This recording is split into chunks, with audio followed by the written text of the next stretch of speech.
Okay, I think that's it started. Okay, Hi Kirsty, do you want to do an everyone. introduction?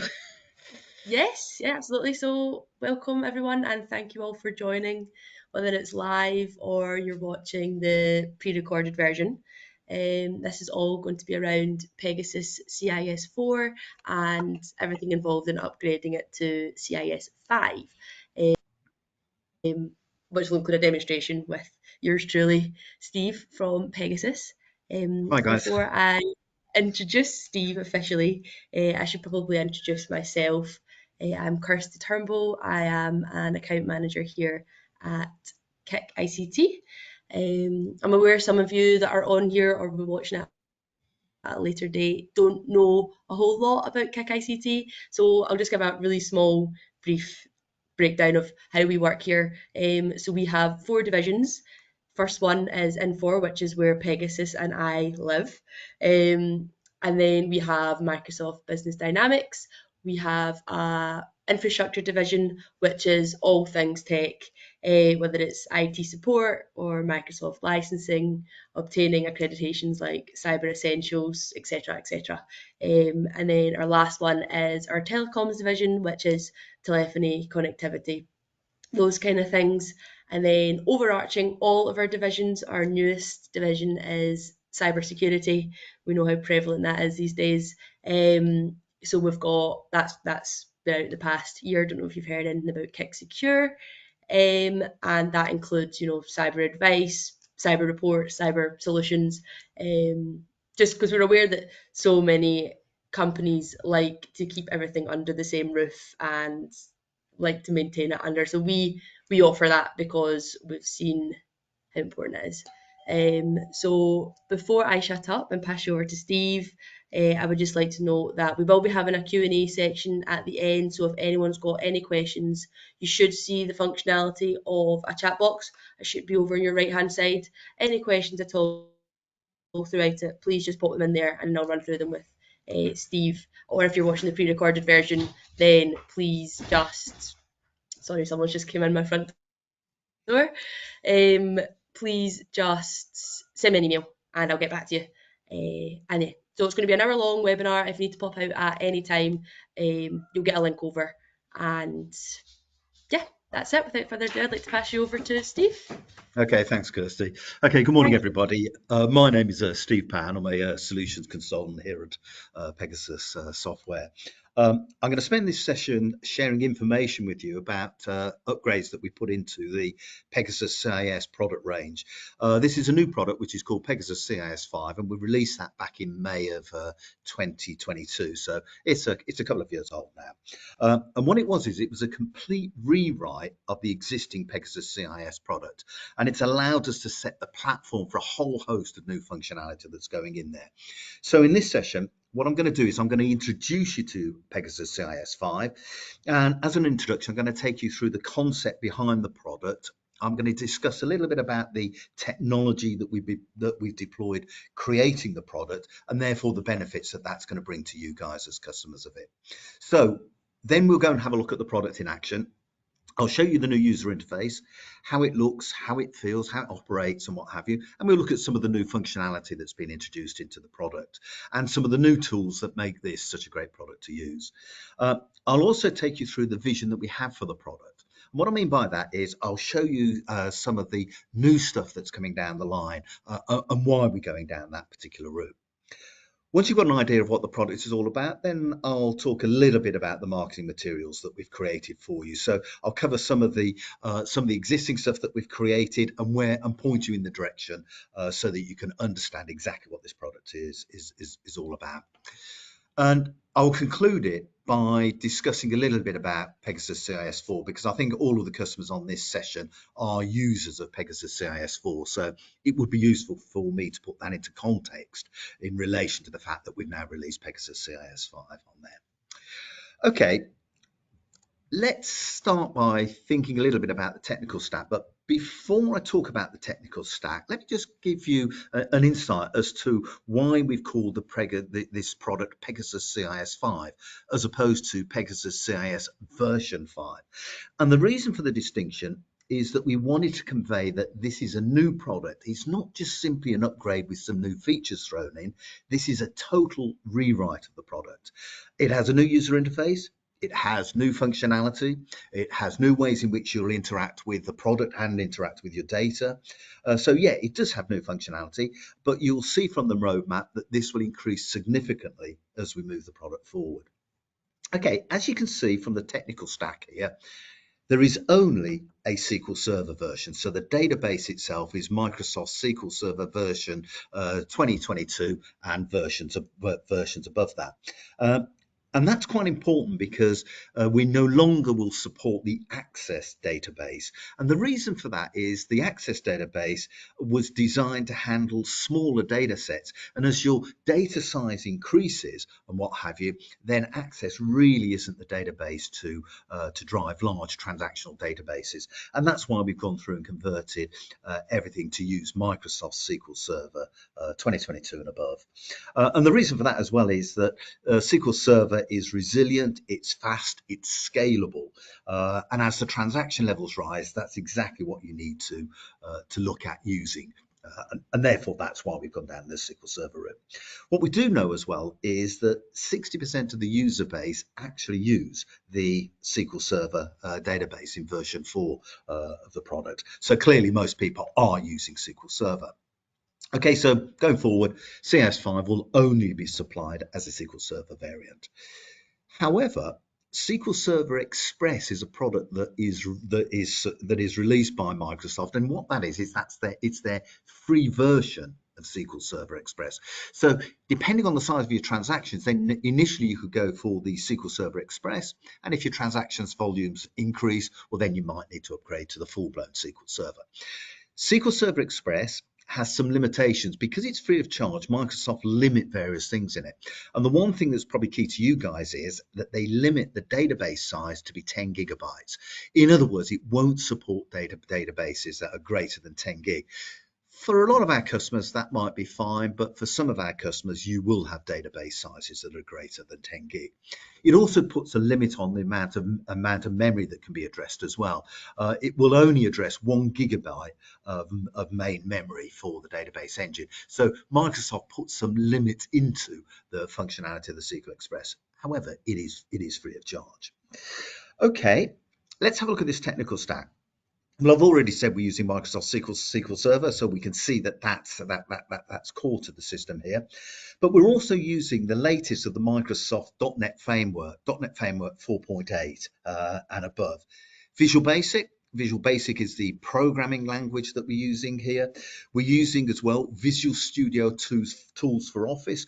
And the reason for that is that allows us to seamlessly integrate CIS5 into things like Microsoft Office, Excel, and what have you. And I'll show you what I mean by that in a moment when we get into the demonstration.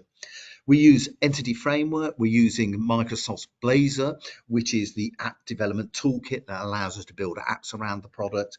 We're using TLS. We're using the latest version of TLS 1.2, which provides more secure communication between your clients and the server on the system. And as you can see, what we're using here is it's the latest of the .NET technologies provided by Microsoft. That's what CIS5 is written in, and that's going forward exactly what we'll continue to use for this product itself. Okay, let's log into the system and let's see how it looks. So I'm going to hop across to my login screen and I'm going to log into CIS5. So it wants to know my username, it wants to know my password. Once I've entered that sort of information, then it takes me into the product itself. And this is the new UI. As you can see, it's Pegasus CIS5. You can see across the top, here are each of the modules that we've got. So yeah, we've got the jobs. Obviously, we've got the sales, the purchase, the labor, and the subcontractors, along with things like stock and plant hire and all that sort of stuff that's on there. So you'd recognize those, but the layout itself is quite different. So if we look at the jobs menu, well, here's the jobs menu. I can expand out various options. So if I want to look at the journal adjustments, well, there you go. Those are all the journal adjustments just under that one particular option there. If I go to the reports, well, then here's a whole load of the reports that are available to us. And here are the other options available within the jobs section itself. I've got this menu button, and if I click that, what that does is that reduces down those jobs menu, for instance. Yes, of course, I still have access to go through and look at the journal and adjustments, to look at the reports and what have you, but it gives you more space on the desktop. So if you want to have this reduced menu, you can, so you can put more of these various options onto your individual desktop. It's about choice and how you want to see the system operate. Demo data, if I click that, that shows me which company I'm logged into. And of course, I can have as many companies as our license allows you to go into. And it also shows you who are you that's logged in. Well, this is Steve logged in as the QS director and whatever the other details are for that particular user. Okay, so this is the user interface. Notice at the top, we've got this plus button. So for instance, if I go into customers, yeah, I've got the customers. I might want to say I've got the customers there, but put a plus there because I want the customers on there.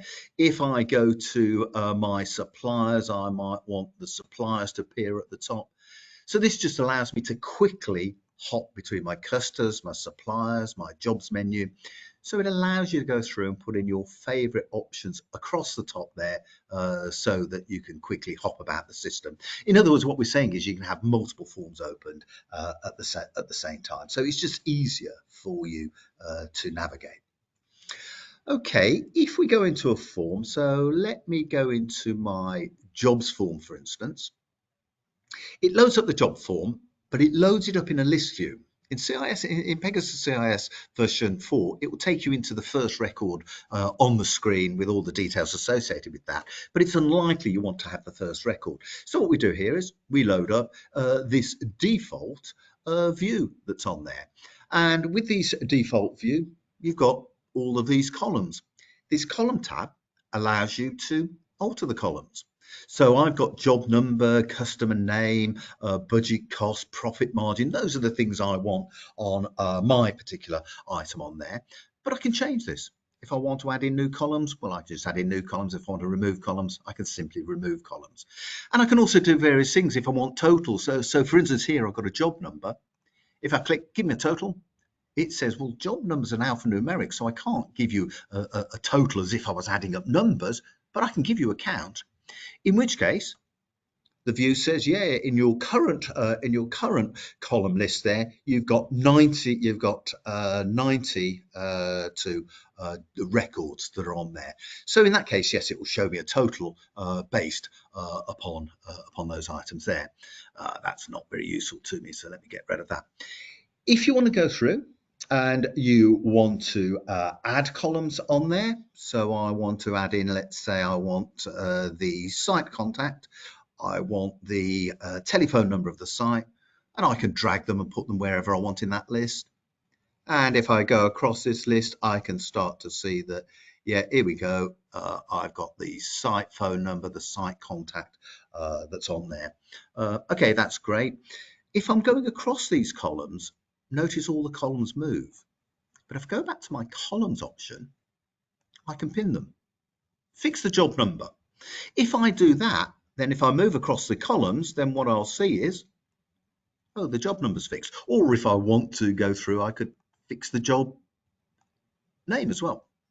Okay, so they will stay permanently fixed, and if I move across the columns, then I'll see that they stay fixed and these other columns can move. So again, we've enhanced the way that this part works within the system itself. So you can go through and you can pin those sorts of items on there and set these columns up to be the way you want. Okay, I'm not interested in the site contact. I don't really want these to be pinned, so I can get rid of those. Okay, what else can we do? Well, we've got profit margin. What I might want with the profit margin there, I might want to sort that ascending.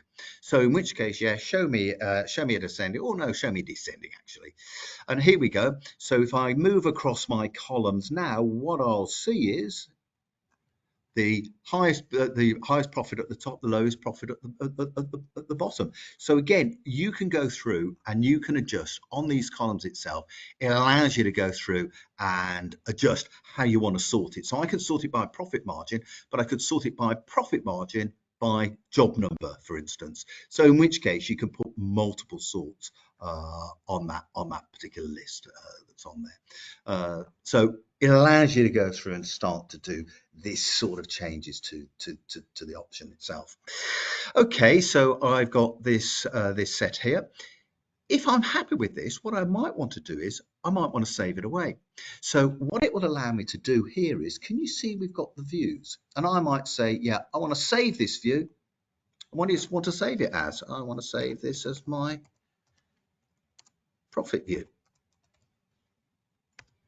Okay, so I've now got another view that's on there. I've got some defaults, I've got some retention ones I've created, some reverse charge contracts, and I've now got my profit view.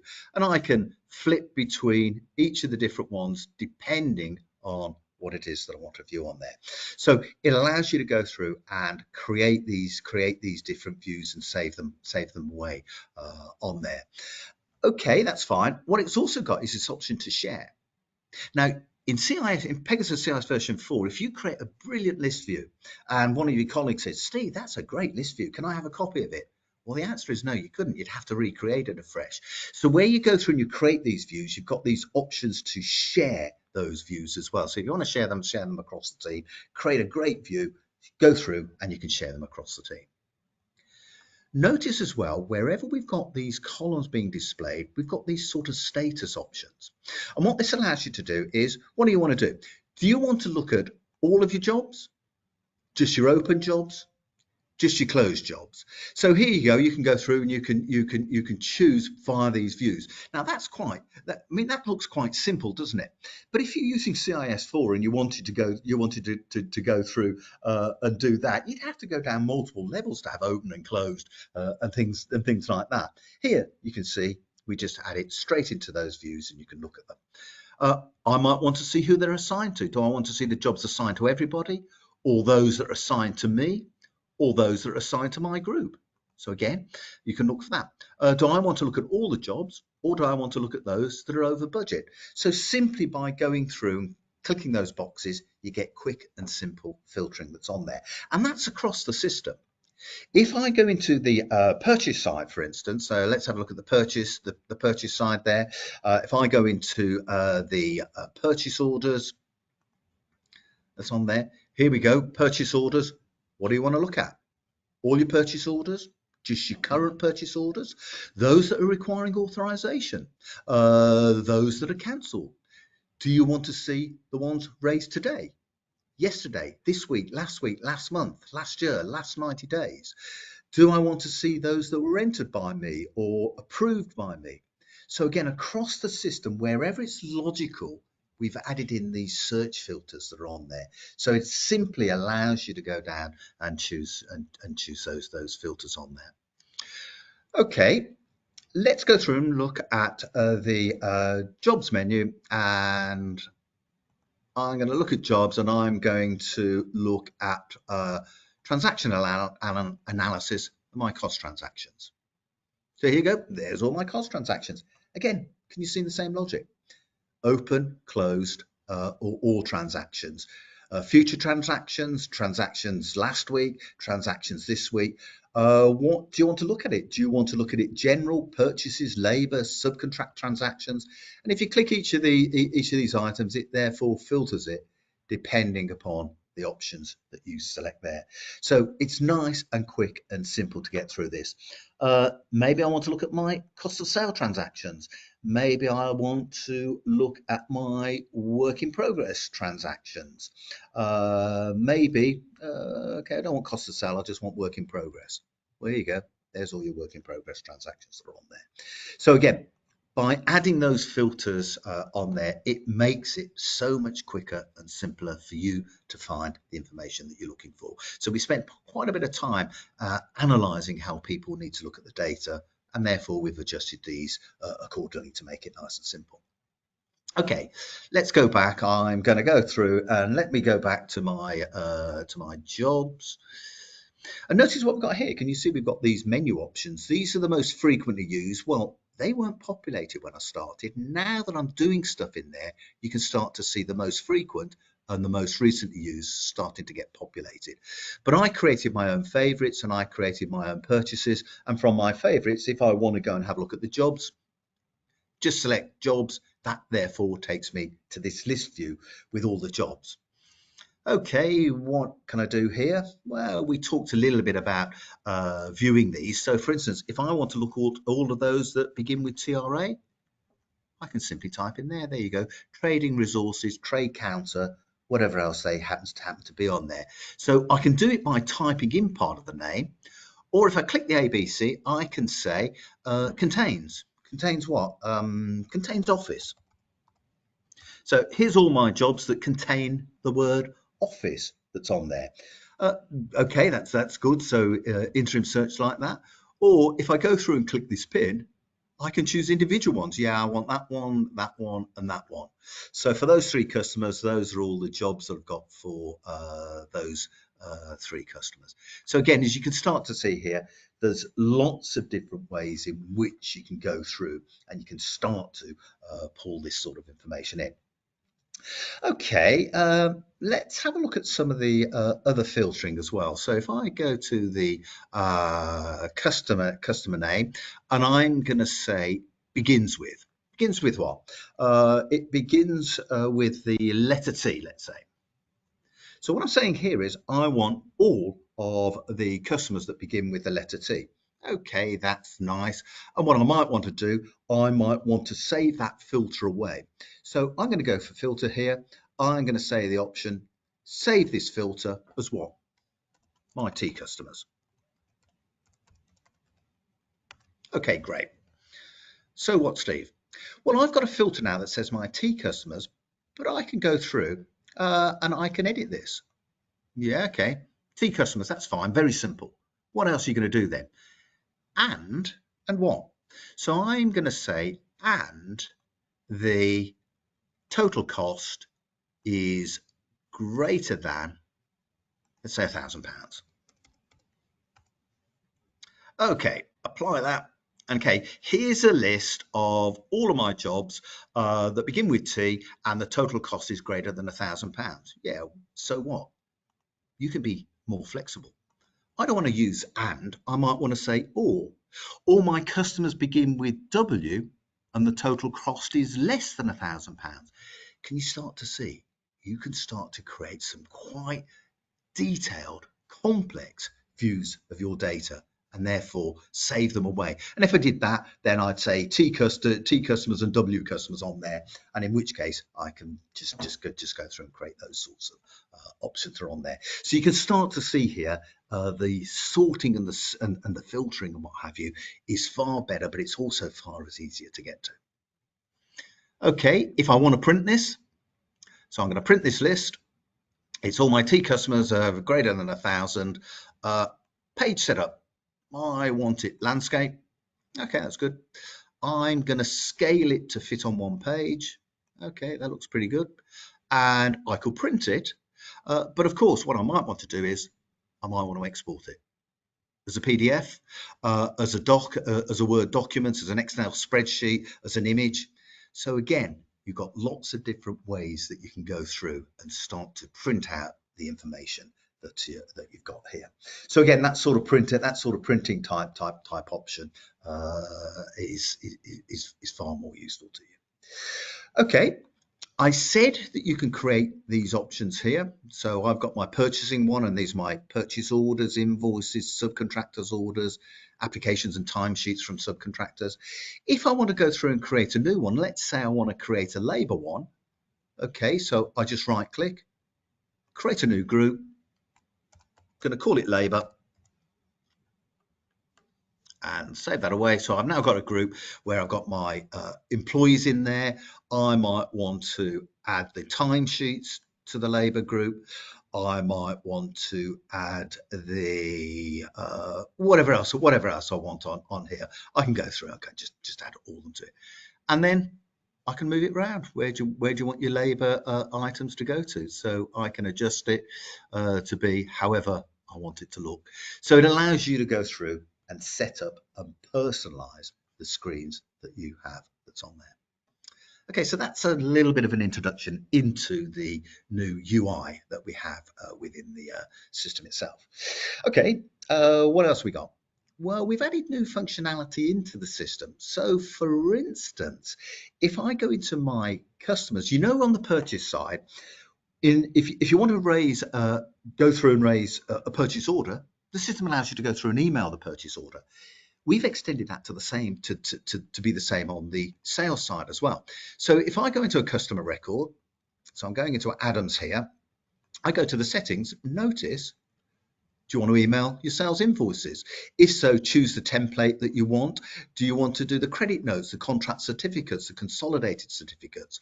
In which case you can go through now and select the email template that you might have created, and in which case it will go through and send them out. So you can send multiple templates. So these types of customers might have that template, a different type of customer might have a different types of template. So you can go through and you can set those up. And where those templates are set up, under the settings, email templates. So you can set up as many of these sales invoice templates as you want, set it out in how you want it to appear and what have you, and that will be the email where the invoice will get attached to. So again, as I said before, yes, we've got new functionality that we've added into the software itself. Okay, let's go and have a look at some of the forms. So I'm going to go into jobs. Okay, we've seen these columns and that's fine. Let's drill down into the underlying form. So here we go. What we've tried to do here is to make it cleaner. And what I mean by that is in CIS version 4, you had access to these options, but they were all off items buttons and options buttons and what have you. Now, we just display them on the form itself. So if you want to go into cost phases, just click that. You don't need to go through some items button, find cost phases. Similarly, where we had those operations buttons, if you want to copy a job, you want to import stuff, you want to look at the utilities and what have you, they've just been added to the form itself. So it just makes it quicker and simpler for you to navigate around the form. And also we've done things like put the description of the job onto the same page where the customer and the job number is and all that sort of stuff, just to make it look easier. Site, there you go, there's the site, and you'll recognize all of these. These haven't particularly changed. They look very similar to what you would experience in the current CIS system, and that's not a surprise because these are the core information that you need to store in relation to your job. So all the sales, all the summary, contract sales, and all of that sort of stuff is all there. And again, if I go into the cost tab, you'd recognize this cost tab, budget, actual, work in progress, estimates that are on there, remains pretty much the same as you've seen before. However, if I want to go into cost phases, I just click the button. There you go, there's cost phases. However, we've got these pin options. So here we go. I can put that pin there and it says, right, here you go, here's all your cost phases. However, do you want all your cost phases? Or do you just want your open ones? Do you want the status? Do you want them closed, open? So again, the filters all apply. So if I just want to see over budget, click that and it'll only show you the cost phases that are over budget. So again, quick way to filter and look at these items on there. But again, fairly similar to what you'd see in CIS4. There's my first phase. If I want to drill down into that phase, then I can click it and it takes me into the phase. Here's the phase, the analysis associated with it. The budget, the original budget, actual costs, committee costs on purchase orders and subcontractor orders, and so on. So again, similar sort of information to what you'd see on the form itself. And if I go down into the cost phase headings, here's a list of all the cost phase headings: site, labour, subcontract. If I drill down into plant hire, there's the plant hire. Budget of 2.5. We are over budget. We've got actual costs coming in at 5.5. It's warning me over costs, over budget costs on there. And if I drill down into the transactions, then those are the transactions that are taking me to this 5,500. So 1,250 quid's worth of plant hire, 2,500 digger hire, and whatever else it happens to be. So again, the same sort of drill downs that you see within your existing system apply here as well. So I can go through and I can drill down through to the jobs and drill down right down to the individual cost transactions that are on there.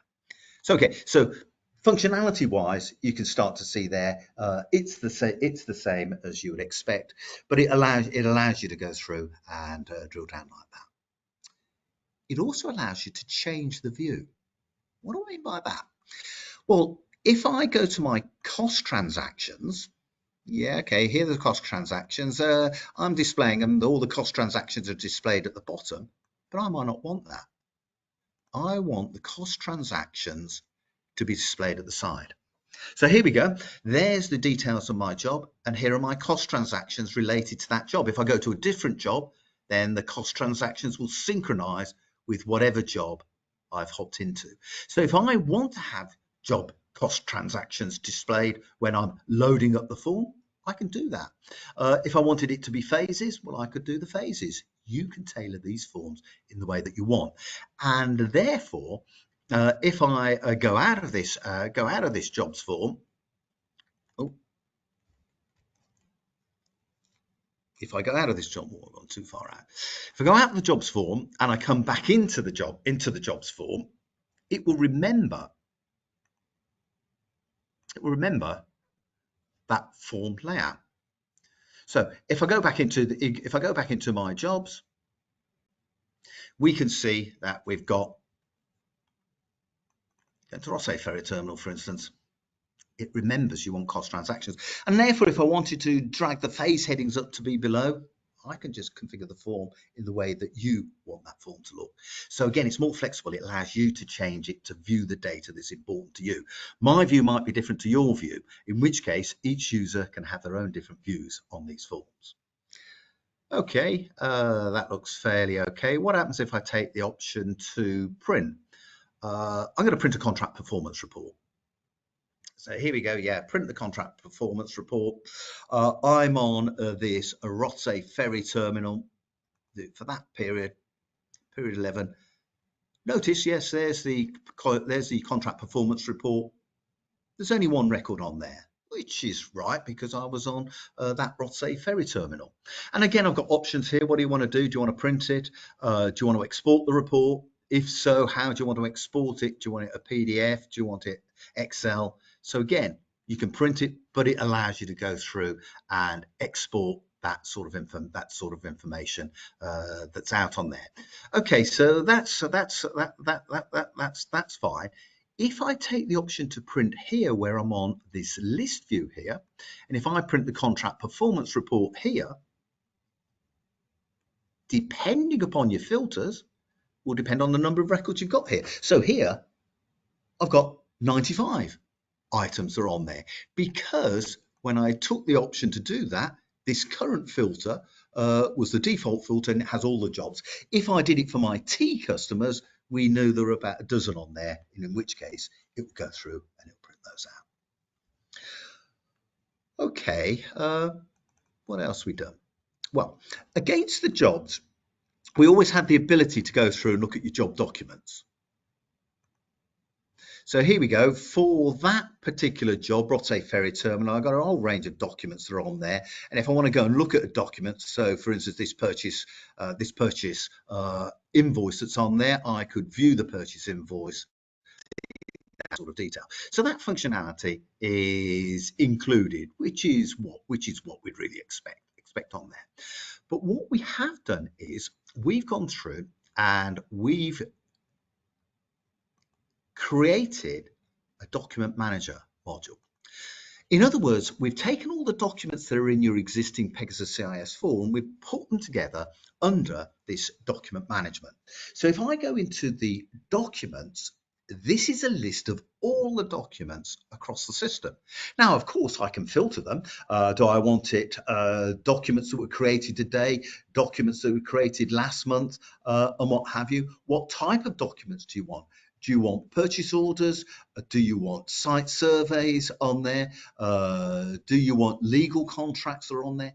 So all the types of document that you might want to store can be stored within the system itself. So it allows you to go through and define these document types. So here, for instance, obviously things like purchase orders and what have you will automatically come through. But if you want to go through and you want to create site surveys, you want legal contracts, you want subcontractor indemnity and all that sort of stuff, it allows you to go through and create those type of documents as well. And if I go, for instance, into this subcontractor indemnity and I look at the document properties, I see for this document, it's an indemnity, it's whatever it happens to be. It asks me for the subcontractor code. So when I create an indemnity, it says, yes, it's an indemnity, but what properties do you want to apply to it? So I can apply to it things like a subcontractor code, but I could also apply an expiry date. Yeah, okay, it expires on this date. So in which case I can therefore search for all the subcontractor indemnities that have expired. And if I want to view the indemnity, well, there we go. There's that actual document itself. So we've enhanced the document management system to allow you to go through and put in document properties, and therefore the document property can define where that document lives. So if I go into a sales quote, for instance, here's a sales quote. What properties have you got? Well, if I create a sales quote, it's going to ask me what's the job number and what's the sales phase number for that particular job. And you can therefore set up multiple properties to start to store this information. And in which case, if it knows for the job, I go to that job or I go to that customer, it knows all of those related documents. Okay, so that sounds pretty good. So what? Well, let's go and have a look at some of the Microsoft applications. So here we go. This is my webinar script that we're going through at the moment. I've linked it to the document manager. So here we go. Here's a Word document. If I select this document manager, it says, right, do you want to store this particular document, whatever it happens to be, do you want to store it in document management? If you do, depending on the types of document you've set up, it will say, give me some information. Give me which job number it belongs to. Give me which customer it belongs to. Give me which supplier it belongs to. So in which case, I could therefore go through and I could save these documents. I could store those documents in Document Manager directly from that Word document. Equally, if I go into Excel, I got a spreadsheet here. Yeah, my spreadsheet. That spreadsheet might be do some sort of calculation of costs, or it might be the monthly analysis so that I can go through and raise the application. That's fine. Do you want to store it against the job?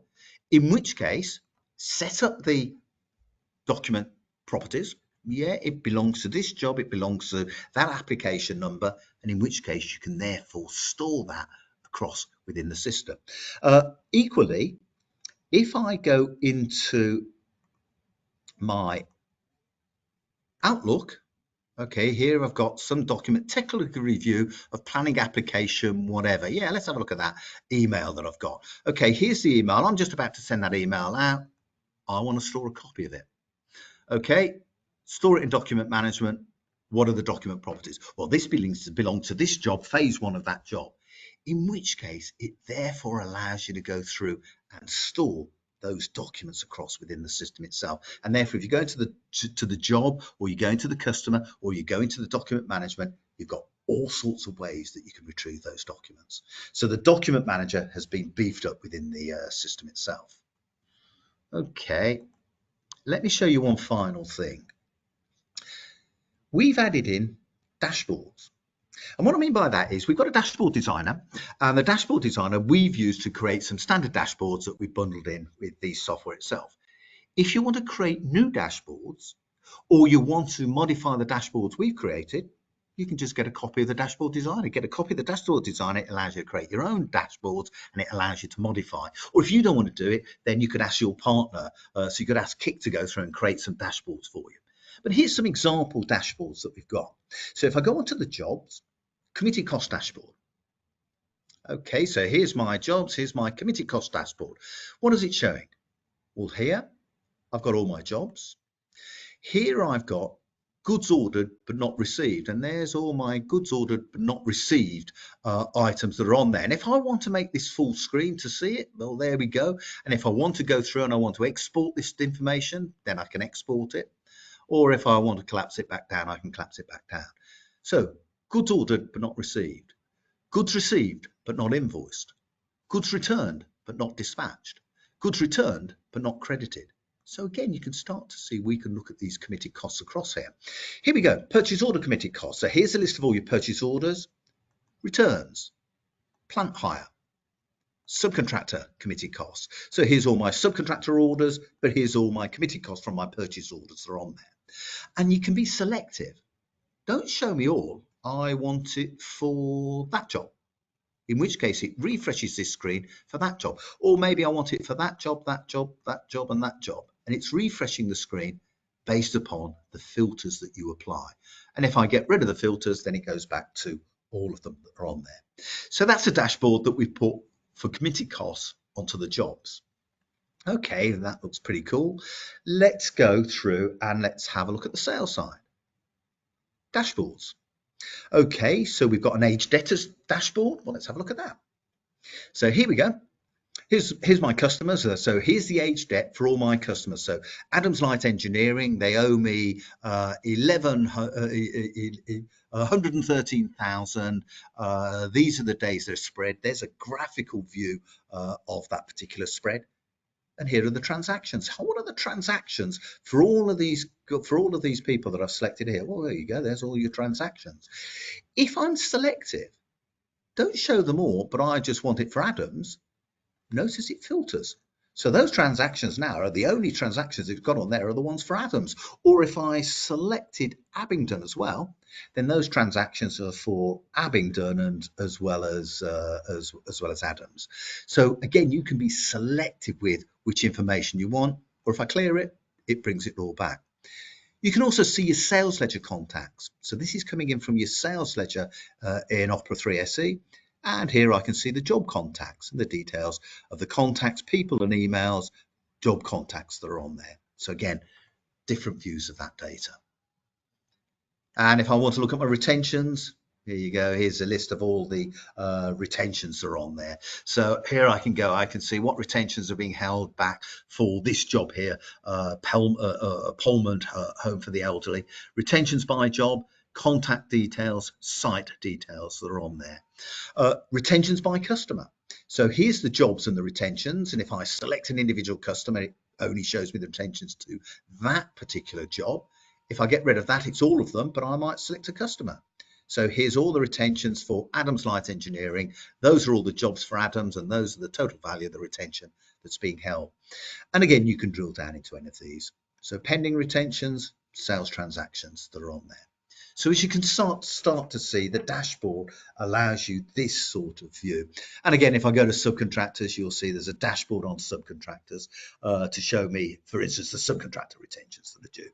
So for all my subcontractors, what jobs are on there, which subcontractors, what's the transactions associated with that.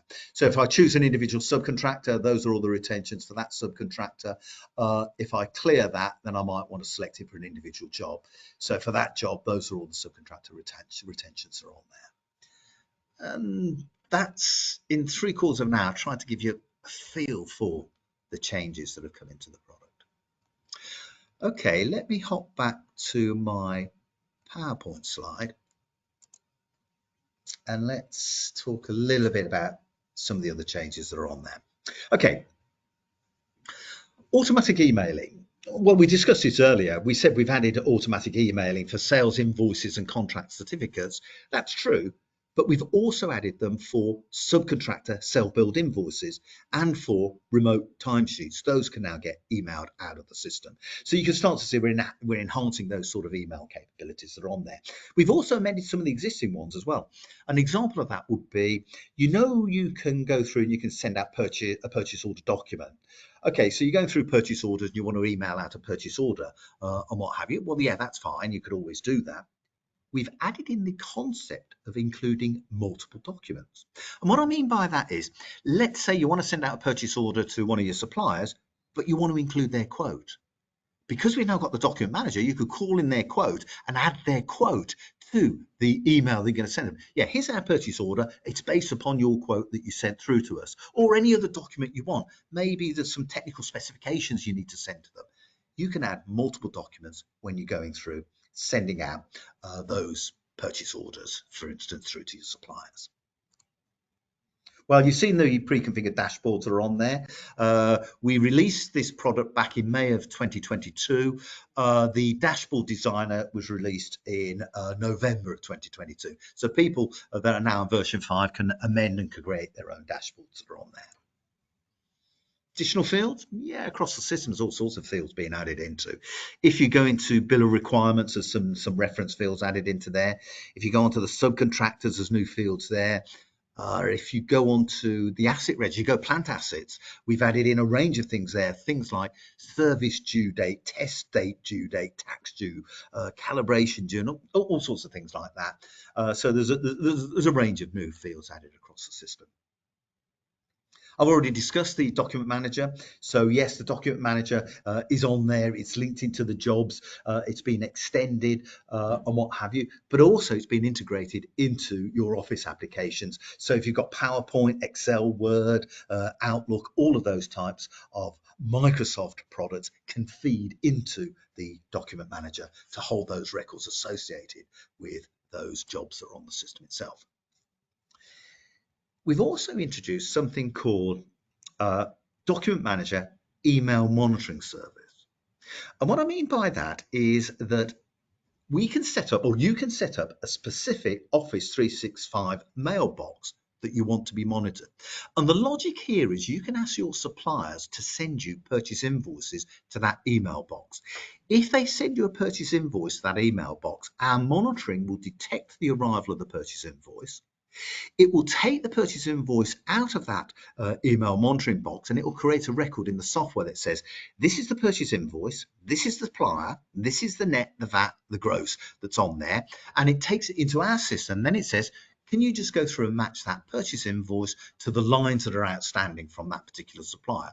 Once you've done that matching, it will then post the purchase invoice into the purchase invoice register, in which case it will end up in your accounting system. So the first stage of that is to go through and import purchase invoices from a monitored email box. Okay, so it's only the invoice header. However, in the next release of Pegasus CIS, that will be the 5.04 version. In that release, we're also looking to build in extraction of the lines of the purchase invoice as well, where it will pick out the purchase invoice lines and it'll identify if they're correct or not. So in other words, is the quantity correct against the GRN? Is the price correct against the purchase invoice? So again, we're enhancing that part of the system as well. Okay, let's talk a little bit about items that are on the roadmap. Okay, going forward, we will be adding in a goods received note web app. So in other words, this is a remote app that allows GRNs to be entered and posted into the system. Now, this is going to be useful because if you have direct deliveries through the site and you want these records to be recorded when they arrive at site, well, therefore, have a mobile device, download this particular web app, and then it will allow you to say, right, what job are you on? What supplier is coming in? What purchase order is it coming against? And what's the quantities that are being delivered? So this web app will allow you to capture that information, and it will post that information back into your CIS 5 system. Web apps, we're into web apps now. The next one that we're looking to create is this ability to go through and do remote timesheets. And again, useful because if you've got employees that are working out of the office and you want their timesheets to be automatically imported into the system, get them to go through and use this remote timesheet web app, enter their timesheets into that app, and then it will synchronize those timesheets back into your CIS 5 system, so you can do whatever the reconciliations are and what have you, and potentially post them through to the payroll that's on there. So web apps are what we're looking at going forward. Info Q&A, well, that was always known as Pegasus XRL as well. It wasn't available in the first release, but that Info Q&A stroke XRL is available across the product now. And again, that's been in there for a year and a half, I think. Now, CIS5 links into Opera 3 SQL SE, and that's quite important to understand because it will only link into Opera 3. Well, that's not true. It does link into Opera 3 as well. So it only links into Opera 3 and it'll link into Opera 3 SE. But the advantage of Opera 3 SE is it uses the SQL database. So what we're expecting to happen for those of you that are upgrading from CIS4, let's say you're on the Access version and you're upgrading to CIS5 SQL, lots of the people, if you're using Opera 3, will probably upgrade as well to Opera 3 SE because they all use the SQL database. And therefore, it gives you advantages of having the same database engine that's on there.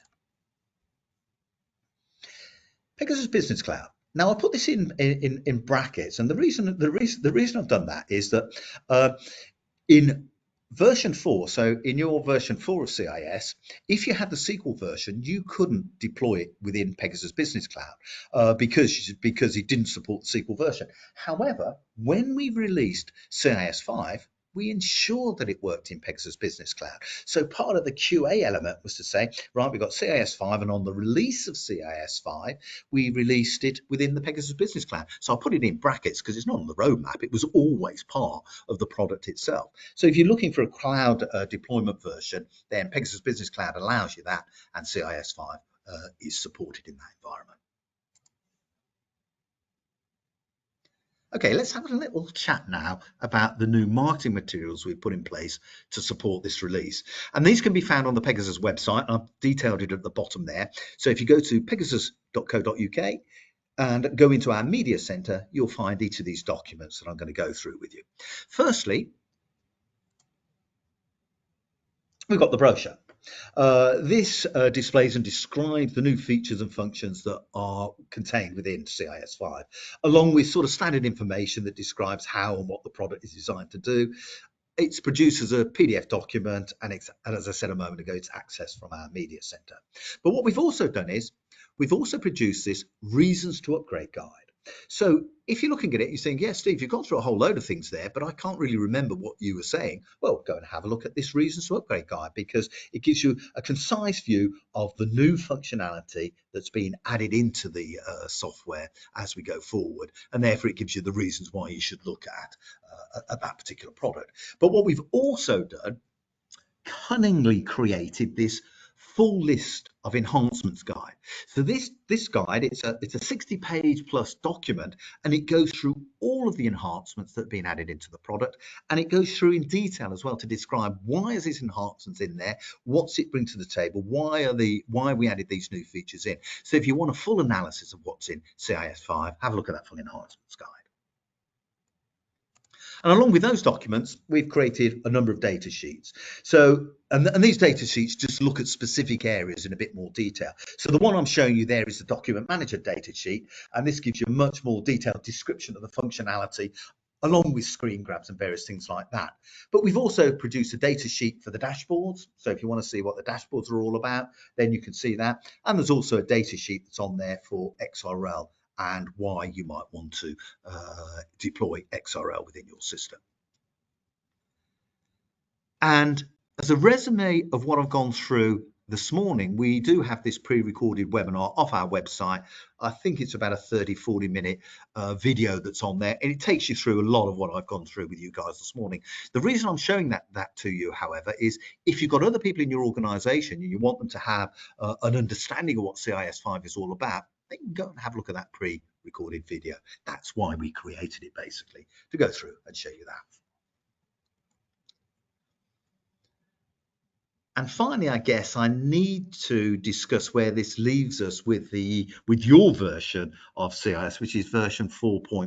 Whatever version it is. So let me just remind you of the history of CIS. The first version of CIS was released almost 20 years ago. It was 2.01 was released in August 2005. That was the first release that was out on there. The second major release was in 2009, and this included things like multi-currency, deferred VAT on certificates based on payment and invoice dates, external plant hire, procurement control, stock warehouses, site requisitions, sales budgets, and so on. And that was released in October 2009. The version 4 release was in November of 2015, and in that version we added in things like the sales phases, consolidated sales applications and certificates, internal plant hire, authorization and approval of supplier and subcontractor orders, internal customers and suppliers, cost recharging, and so on. So again, significant release. In May 2022, that's when we released CIS 5. And as you can see, it's a complete rewrite of its earlier predecessors that are on there. Completely new interface, completely new programming language, new database with a whole range of new features that those databases provide, along with a roadmap that shows you what's coming down the line for that. So I guess that brings me to the question that I need to ask myself. What does this mean for Pegasus CIS version 4? What it means is that there is no more development going on in CIS version 4. Of course, we'll put legislative changes in. So if there are new things that the government come out in the budget in a week or so's time that we've got to put into here, then of course we'll put those in there because that's legislative changes. And of course, we need to maintain the software. So yes, we'll add those changes in there, but that's the only changes that are going in there. There are no enhancements going into that because the enhancements are all using the new technology that's available in the CIS 5 product. So you won't see any changes there. What does that actually mean? Well, what it means is that CIS 4 is essentially in maintenance mode. Yeah, we'll maintain it. We'll do legislative changes. We won't accept any new sales for it. If anyone wants to buy CIS, they've got to buy CIS 5 because that's 2 years into its life cycle, and that is the product that's replaced CIS 4. If you're users of CIS4, however, if you want to add new companies, you want to add new users, you want to add features like multi-currency or whatever else it happens to be, yes, of course you can do that because you're currently using that system. And if you need to add new items onto it, then of course you can do that. However, no new functionality is going into that version because all our development resources are in there with CIS5.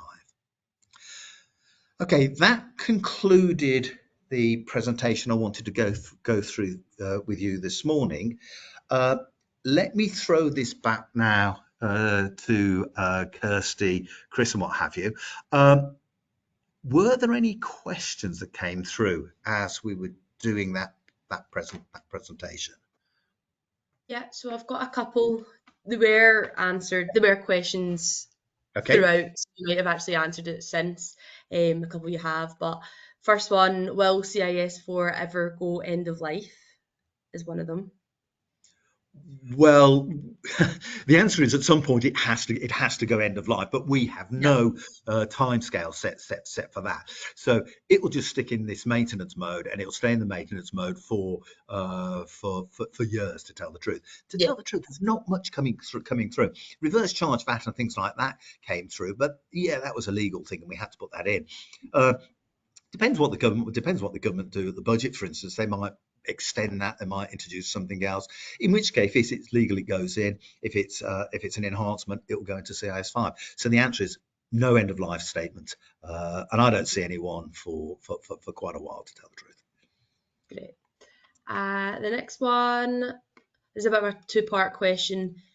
Any new enhancements that come out, will they be included in the CIS4 or will they need to upgrade? You touched on that. I think we've answered that Yeah. that question. Everything is in CIS5, and the real reason for that is we're using the new programming languages, and to retrospectively fit them into a programming language that's 20 years old isn't the thing to do. So the answer is no. All development is in the new product. Yeah, yeah. And then they're talking about the document management and the dashboard design and things like that. Are they separate modules attached, like add-ons to CIS? They're add-ons. So things like the document manager is a module in its own right. So the answer is yeah. Dashboard is more a utility tool because it just deploys itself within the software. The dashboards don't exist unless you've got the dashboard. In other words, we bundle the dashboards in, but if you want to change them, then you have to buy this design design tool that allows you to change them. It doesn't particularly get deployed in the software, but it allows the dashboards themselves to get deployed. So yeah, it's a utility tool that is a separately chargeable utility tool. Great. So I think that's all the questions that have come through at the moment. But if anyone Okay. has any further questions, please just drop us an email, and Steve and I will come back to you. Again, with anyone that's watching the pre-recorded one, obviously you can't ask questions live, so just give us a shout. But yeah, I've got thank you an so much. email address. That was really good. It looks great. And yeah, so everyone that's been watching, I will look to follow up with you guys, answer any questions. I can send you over some more of that marketing collateral that Steve had spoken about, but as you said, you'll find it all on the Pegasus website or our website. It is really useful. And yeah, and then next Okay. steps would be, if you're interested, we can jump on a call. Obviously, it's commercial wise, it's different per customer. So your setup, we can go and have a consultation sort of thing, a discovery call, and chat through next steps. But yeah, that was really good, Steve. Thanks very much for that. Okay. Thanks, guys. I Yeah, hope you found that useful. thanks everyone. Bye. Okay. See you guys soon. Bye. Bye.